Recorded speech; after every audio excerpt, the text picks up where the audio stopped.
الحمد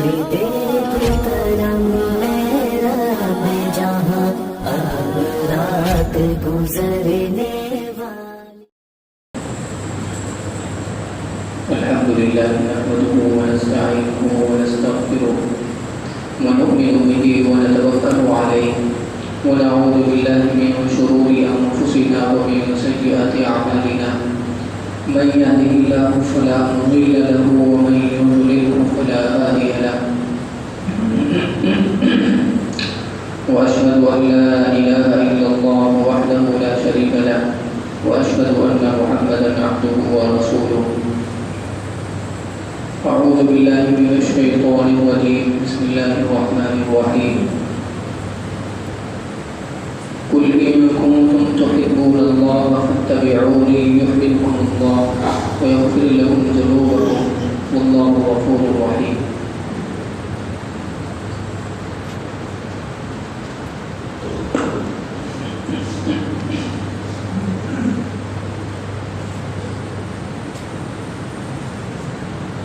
حضرات سامعین کرام،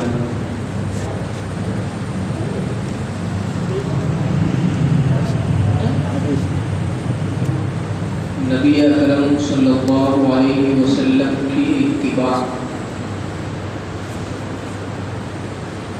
آپ کے طریقے کے مطابق زندگی گزارنا، یہی دین ہے اور یہ سب سے اہم چیز ہے. اللہ تبارک و تعالیٰ بھی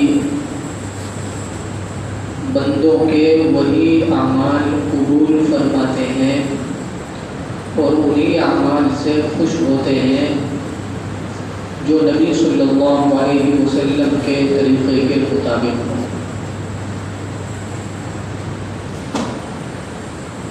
اور جو اعمال آپ کے طریقے کے مطابق نہ ہوں، سنت کے خلاف ہو،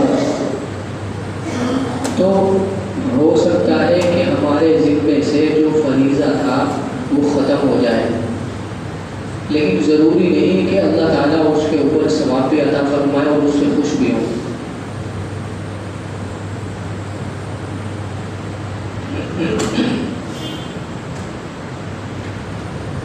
ہم نے ایک کرتا سلوانا چاہا تو ٹیلر کے پاس گئے کہ بھائی ہمارا ایک کرتا آپ سل دو.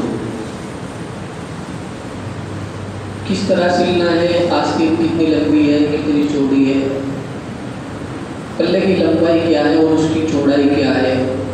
تو اس ناپ کے لیے اپنا ایک کرتا جو سلا ہوا تھا وہ آپ نے اس کو دے دیا کہ یہ نمونہ ہے، اس کے مطابق آپ سل دیں. نہ اس سے بڑا ہو نہ اس سے چھوٹا ہو، نہ چوڑائی زیادہ ہو اس سے اور نہ کم ہو. تو نمونہ آپ نے اس درزی کو دے دیا اور کہہ دیا کہ بھائی ہمارا ایک کرتا اس کے مطابق آپ سل دیں.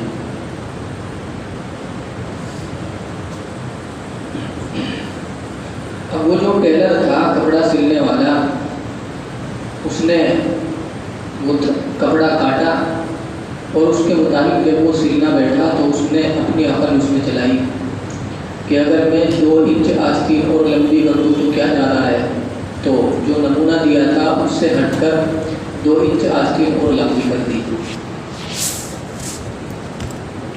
کرتے کی جو لمبائی تھی اس نے عقل چلائی کہ 2 انچ اگر چھوٹی کر دوں تو کون سا سطر دل جائے گا، تو اس نے وہاں چھوٹا کر دیا.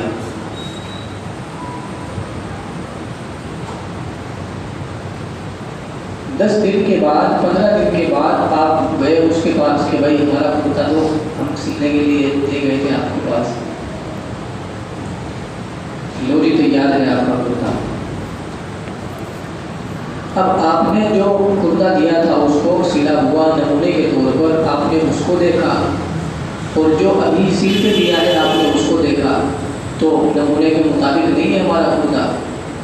بھائی آستین تم نے چھوٹی کر رکھی ہے اور کرتے کی لمبائی تم نے زیادہ کر رکھی ہے، ہم نے آپ کو نمونہ یہ دیا تھا، آپ نے اس کے مطابق بھی سلا. تو کیا آپ کا دل مانے گا کہ میں اس ٹیلر کو اس سلنے کی اجرت دے دوں؟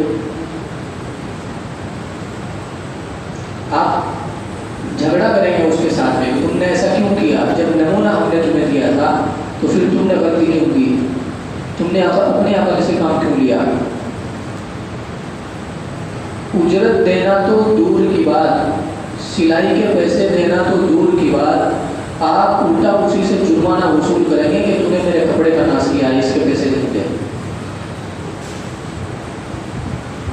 ہے کہ نہیں ایسا؟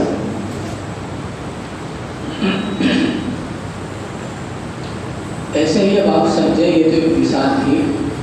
اللہ تبارک و تعالیٰ نے ہم لوگوں کے پاس، قیامت تک آنے والے تمام انسانوں کے پاس اپنے نبی صلی اللہ علیہ وسلم کو ایک نمونہ بنا کر کے بھیجا ہے. اللہ فرماتے ہیں 12 نمبر سورہ احزاب کی آیت ہے کہ لَقَدْ كَانَ لَكُمْ فِي رَسُولِ اللَّهِ أُسْوَةٌ حَسَنَةٌ،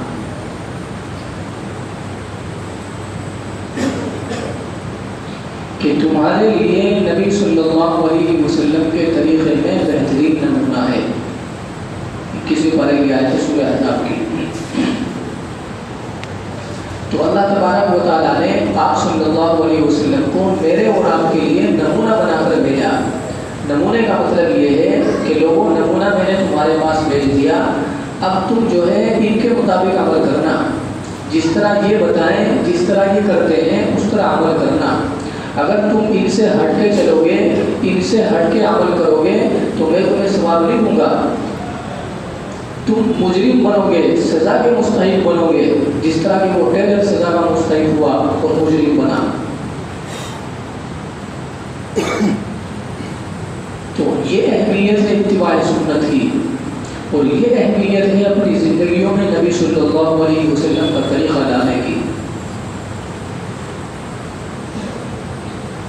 وہ ایک شاعر کہتا ہے، بڑا خوبصورت شعر ہے، نقش قدم نبی کے ہیں جنت کے راستے، اللہ سے ملاتے ہیں سنت کے راستے. جنت تک اگر پہنچنا ہے تو نبی صلی اللہ علیہ وسلم کے طریقے کے مطابق چلنا ہوگا. اللہ تبارک و تعالیٰ تک اگر پہنچنا ہے تو نبی صلی اللہ علیہ وسلم کو اپنانا پڑے گا. حضور کے واسطے کے بغیر ڈائریکٹ اللہ تک پہنچنا چاہے تو گریں گے، ٹھوکر لگے گی، گڑھوں میں گرو گے، گمراہ ہو جاؤ گے.